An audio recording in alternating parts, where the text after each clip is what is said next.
وہ ایک بچہ آیا نا اپنی ماں کے لیے لباس لینے کے لیے، اور پہلے وہ گیا اپنے چچا کے پاس، اس کی ماں بیوہ تھی اور اس کا لباس پھٹ گیا تھا، اور وہ اپنے چچا کے پاس گیا تو اس نے دتکار دیا۔ ماں نے اس کو روکا تھا بیٹا نہ جانا، لیکن اس نے کہا کہ تیرے بدن کے اوپر جو لباس ہے وہ بھی پھٹ گیا ہے اور جگہ جگہ سے جسم جھلک رہا ہے، تو میں اپنے چچا سے آپ کے لیے لباس لے کے آتا ہوں۔ پھر جو رویہ اس نے اختیار کیا تو واپس روتا ہوا آ رہا تھا، تو کسی نے راستے نے پوچھا کہ کیا ماجرا ہوا؟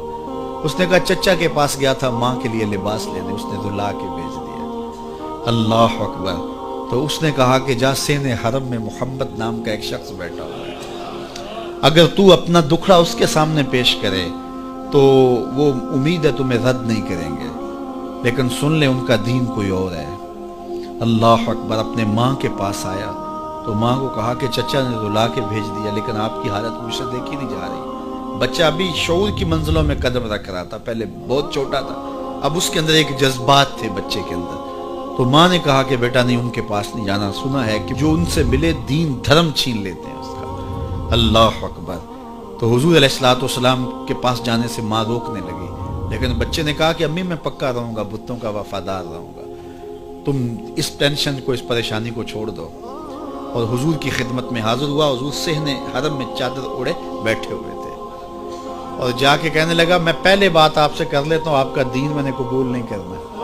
حضور مسکرا کے بولے بیٹا بتاؤ کس لیے آئے ہو؟ کہا میری ماں بے لباس ہے، میں آپ سے لباس لینے آیا۔ حضور نے چادر رحمت اتار کے اس کے کندھوں پہ ڈالی۔ اللہ اکبر۔ وہ واپس آ گیا اور ماں پر حضور کی چادر اڑائی۔ اللہ اکبر۔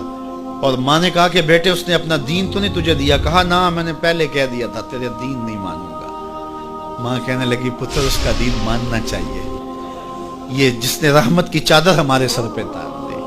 اللہ اکبر۔ تیری تک کے ادامہ میں مرید ہو گئے۔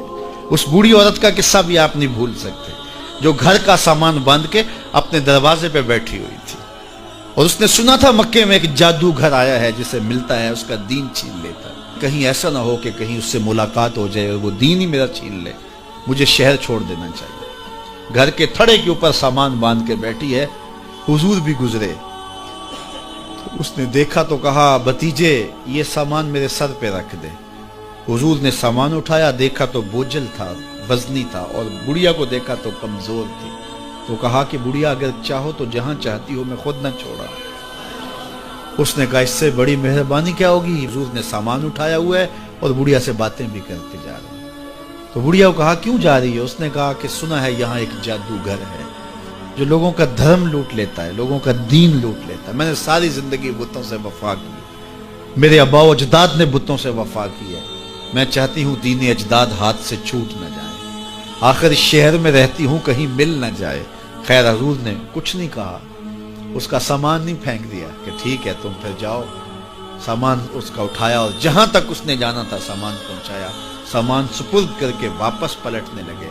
تو اس نے کہا بچے اپنا نام تو بتا دے، لوگ کہیں گے کہ مکہ چھوڑ آئی ہو تو بتاؤں گی ایک جادوگر کے دکھ سے چھوڑ آئی ہوں، تو وہ کتنا برا بھلا کہیں گے شہر مکہ کو کہ جس مکہ سے لوگ نقل مکانی کرنے پہ مجبور ہو گئے، تو میں انہیں یہ بھی بتاؤں گی کہ جس مکے میں جادوگر رہتا ہے اتنا اچھا نوجوان بھی رہتا ہے، تو تیرا نام لیا کروں گی، تیرے قصیدے پڑھا کروں گی۔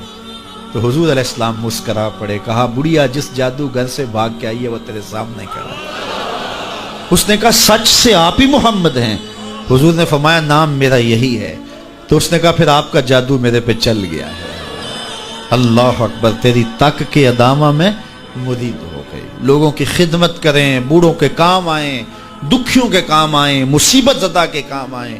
حضور یتیم ہو کے یتیم پرور تھے، لاچاروں کی مدد کرتے، لوگوں کے گھروں میں پانی بھر کے دے دیتے، اور دکھیوں کے کام آ جاتے اور مصیبت زدوں کے کام آ جاتے۔